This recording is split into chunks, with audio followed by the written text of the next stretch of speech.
রাজের ডাকিল পিছে বসন্ত এসে গেছে। শীতের রুক্ষতাকে ঝেড়ে ফেলতে হাজির হয়েছে ঋতুরাজ বসন্ত।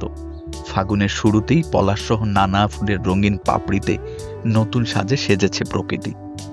একটু অবসরে গ্রামের পথে দাঁড়িয়ে চোখ মেলে দেখুন, পলাশ ফুলের স্বর্গীয় সৌন্দর্য জানান দিচ্ছে বসন্ত এসেছে ধরণীতে।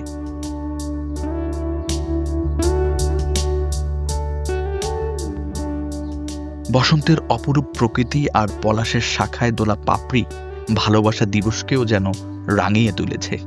বসন্ত বরণে শহরে নগরে কত শত আয়োজন, কত টাকা করি খরচ, অথচ ফাগুনের আগুন ঝরা রূপকন্যা পলাশ ফুল, তার কথা যেন ভুলেই যাচ্ছে বাঙালি।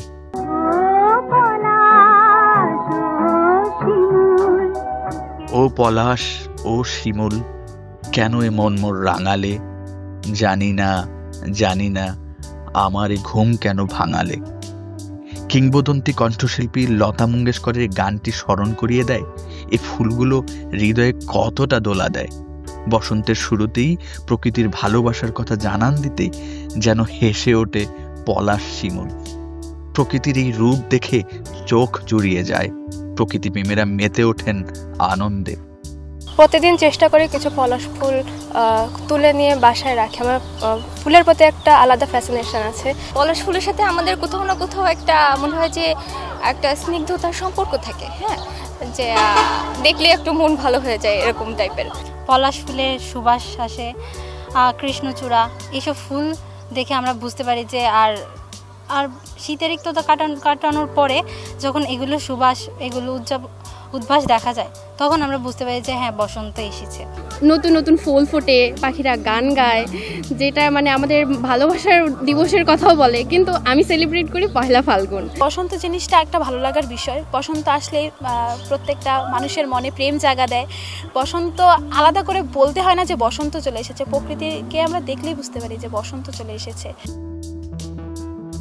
বছর দশেক আগেও গোপালগঞ্জ জেলার প্রত্যন্ত গ্রামে অধিকাংশ বাড়ির আনাচে কানাচে, রাস্তার পাশে, মাঠে, জমির আইলে পলাশ গাছ দেখা যেত। এখন তেমন একটা চোখে পড়ে না। প্রকৃতির সৌন্দর্য ধরে রাখতে পলাশ গাছ না কাটার পাশাপাশি আরো ফুলের গাছ লাগানোর দাবি প্রকৃতিপ্রেমীদের। আমাদের মতো অনেক সিঙ্গেল মানুষ এই পলাশের নিচে এসে সৌন্দর্য উপভোগ করতে পারে না, একটা ছবি তুলতে পারে না। সুতরাং এই বসন্ত, এই পলাশ, এই ফাল্গুন সকলের জন্য নয়। বাংলাদেশে যে পরিমাণ জনসংখ্যা বাড়তেছে, এই কারণে প্রতিনিয়ত গাছ তো কাটতেছি, আর পলাশ ফুল এমনিতে কোনো আমাদের সৌন্দর্য ছাড়া তেমন কোনো কাজে লাগে না।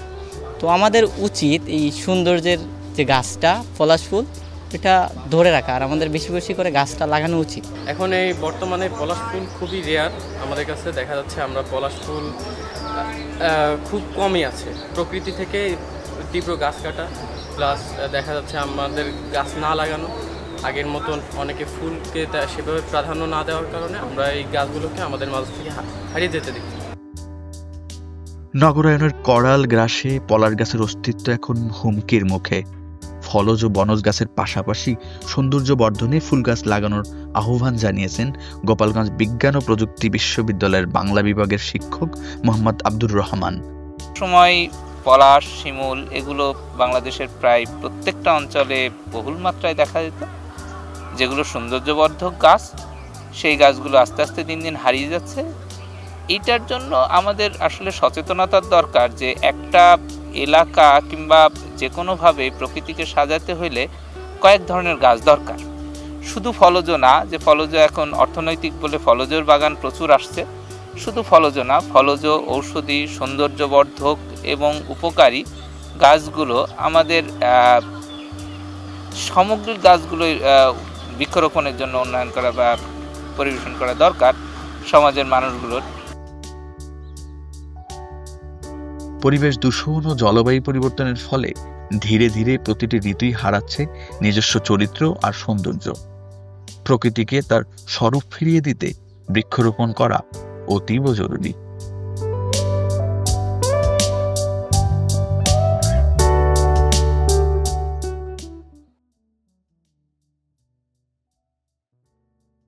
কোটি মানুষের আস্থার ভালোবাসায় 11 বারের মতো দেশের 1 নম্বর রেফ্রিজারেটর ব্র্যান্ড ওয়ালটন।